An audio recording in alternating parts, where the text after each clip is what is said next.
YTN 뉴스라이더와 함께하고 계십니다. 지난달 중순 이태원에서요, 외국인 남성이 체포되는 일이 있었습니다. 공무집행 방해 혐의입니다.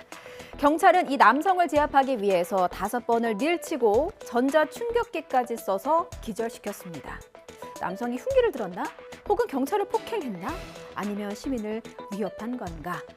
CCTV를 봤더니 그런 정황은 눈에 띄지 않았습니다. 남성의 손에 든 건 당시 상황을 촬영하려던 휴대전화뿐이었습니다. 이마저도 경찰에 빼앗겼지만요. 한국인과 결혼해서 8년째 한국에 살던 외국인이었습니다. 아내는 남편에게 대체 무슨 일이 있었나 알아보려 했더니 현장 증거가 없다는 답이 돌아왔대요. 그런데 이거 보시죠. 사건 현장 앞에 딱 있는 이 CCTV는 구워다 놓은 보릿자루일까요? 권준수 기자가 단독 취재했습니다. 지난달 중순 새벽 서울 이태원역 앞입니다. 도로에 멈춰있는 택시 앞에서 경찰관이 외국인 남성과 대화를 나누는가 싶더니 갑자기 남성을 거칠게 밀칩니다.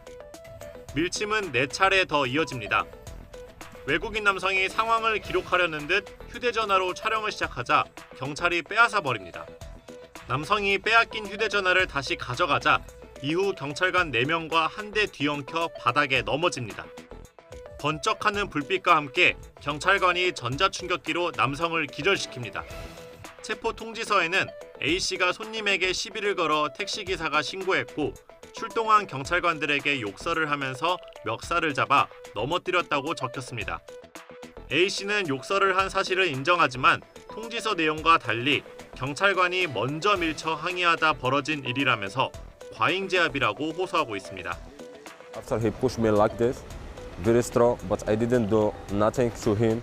He wants to make something like this for me, and him he also kick me, and they make so much electric like 4 times.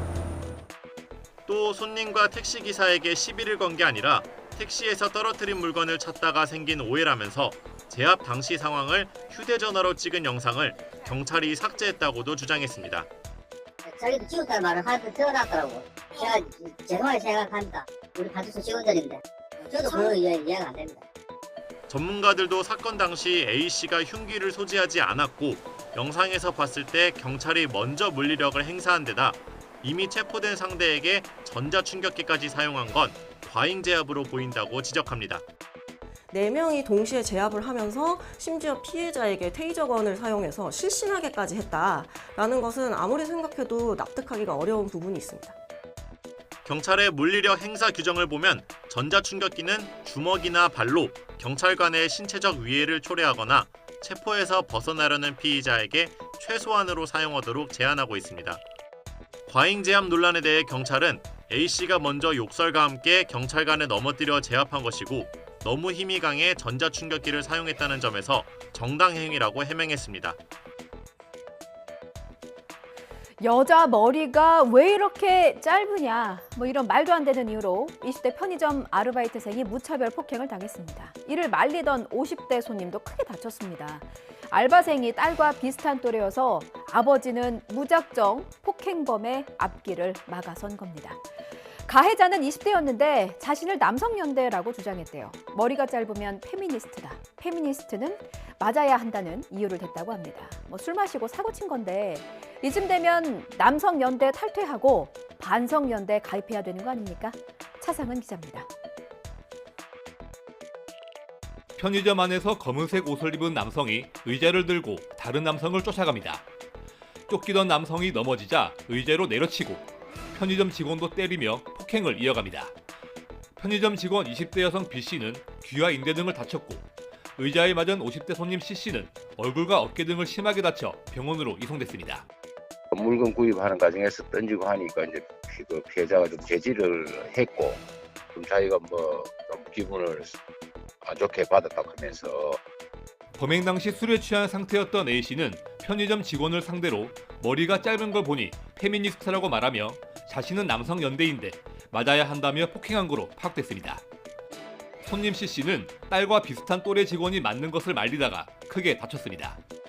피해자 여성분한테 가려고 할 때 아빠가 그 가해자 불러가지고 다시 대신 맞고 그러다가 많이 다쳤거든요. 경찰은 특수상해와 재물손괴 혐의로 A씨에 대해 구속영장을 신청했습니다. 노란 버스가 도로 위에 있으면 아이고 병아리 같은 아이들이 타고 있겠거니 일단 멈추거나 서행하는 운전자들 많으시죠.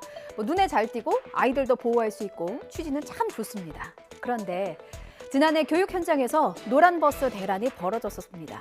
초등학생이 현장 체험학습을 가려면 이 노란색 어린이 통학버스만 이용해야 한다는 유권 해석이 나왔기 때문입니다. 당시 노란 버스를 구하지 못한 학교는 줄줄이 현장 학습을 취소했죠. 또 멀쩡한 버스를 갑자기 노란색으로 칠할 수도 없었던 전세버스 업계도 날벼락을 맞았습니다. 코로나 시국을 어떻게 버텼는데 4년 만에 맞은 대목도 물거품이 되어버렸죠. 오매불망 이날만을 기다렸을 아이들의 실망감은 또 어떻겠습니까? 여기에서도 저기에서도 원성이 자자했습니다. 불똥은 다시 정치권으로 튀었습니다. 현장 대란에 정치권이 부랴부랴 수습에 나섰지만 도로교통법 개정안이 통과되면 뭐합니까?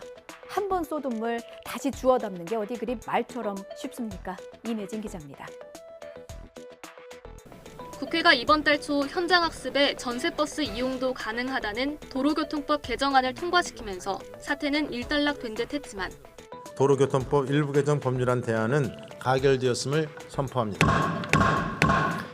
대부분의 학교에서 현장학습은 재개되지 않았습니다. 이미 내려진 취소 결정을 번복하고 업체 선정부터 사전 답사, 공문 준비와 같은 절차를 뚝딱 다시 할 수 없기 때문입니다. 또 노란버스 대란을 계기로 업무 과중과 안전사고 부담에 아예 현장학습을 가지 말자는 분위기가 형성된 것도 한몫했습니다. 그런 사고가 발생하게 되었을 때 그로 인한 민형사상의 책임이 교사에게 부여될 수 있기 때문에 교사들은 체험학습이 끝날 때까지 극심한 압박감과 스트레스에 시달립니다. 전세버스 업계는 직격탄을 맞았습니다. 전세버스 단체가 집계한 하반기 전국 전세버스 업체의 현장학습 취소 건수는 1,800여 건으로 액수로는 170억 원에 달합니다. 노란버스 대란으로 코로나19 4년 만에 대목을 맞기는커녕 법 개정에 걸었던 기대마저 물거품이 된 겁니다. 저희들은 봄, 가을에 한 90% 정도 이제 학단 위주로 하는 그런 업체인데 대부분 100% 중에서 한 90%는 다 취소가 됐다고 봐야 돼요. 특히 이제 서울, 경기 쪽에 이러한 부분들이 피해가 더 많이 확산이 됐었고